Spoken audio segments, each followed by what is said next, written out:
Hello and welcome back to the review realm. It's Sienna and today we are going to be taking a look at the film Nobody 2, which is the sequel to the 2021 film Nobody. And this is going to be a non-spoiler review, so if you haven't seen it, there is no need to panic. I'm only going to be giving a very basic plot overview, which is information that can be found in the trailer. And Nobody 2 sort of takes place right after the events of Nobody, and you see our main guy, Hutch. He is still working, doing his assignments, killing people, fighting, action. The movie really does start off on a high note, and you see him do this everyday life because he has $30 million in debt to pay back because he burned a bunch of Russians' money. So now he is trying to pay that back, and because he's working all the time, it's sort of creating this divide within his family.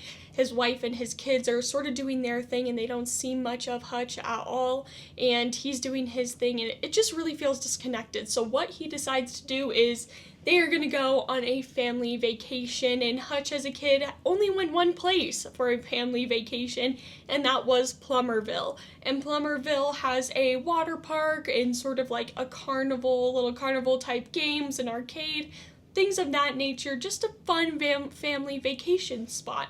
And they get there and everything's going good, but then, of course, people start messing with his family, and what does he do? He defends his family, which leads him into some trouble, and he discovers a criminal ring in Plummerville, and now he is determined to take it down. And that is the very basic plot of the film Nobody. We do also have our big bad, which is Sharon Stone, and I will say she is one of the weaker parts in this film. This film has a very basic plot. Overall, not too complicated, easy to follow. The main points in this film are the action, which they do a fantastic job. The action in this film is fun, the way he kills people.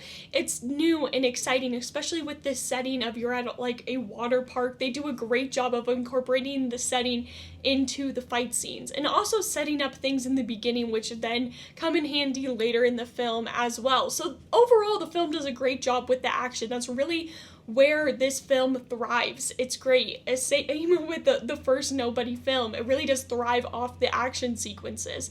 And the main cast, the family, Hutch, they do a fantastic job. It's enjoyable watching it, and the family dynamic is very relatable.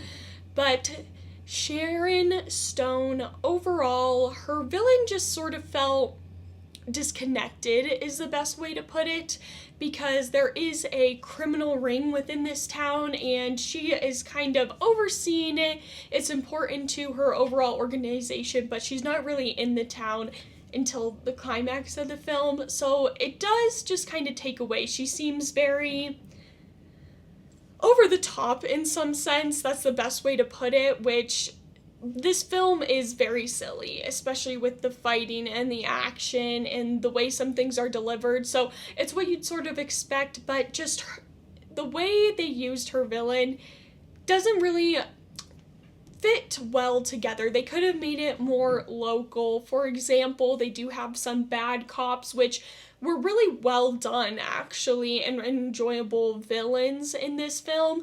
And they could have really kept going with that, maybe done a mayor, very basic, just kept it all local in Plummerville.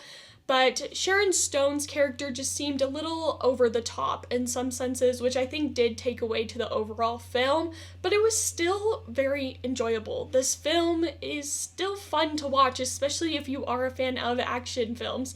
There's fun kills, and the way they used the setting was really enjoyable, and I really did enjoy the action, and overall I did enjoy this film. Now, I would say the first Nobody film is a little bit better than this one, but I think it is actually a good sequel. Most sequels aren't necessarily the best, and I think this does a decent job. Is it as good? No, but it's still enjoyable, and I think that's what matters. And I think if you are a fan of action films or the first Nobody, you're still going to get some enjoyment out of this film. So I definitely recommend it if you are into that type of film. I know I personally enjoyed it. I would watch it again. And that's just my thoughts, but let me know if you are going to go see the Nobody 2 film or if it's a pass for you down in the comment section down below. But have a great day. Bye!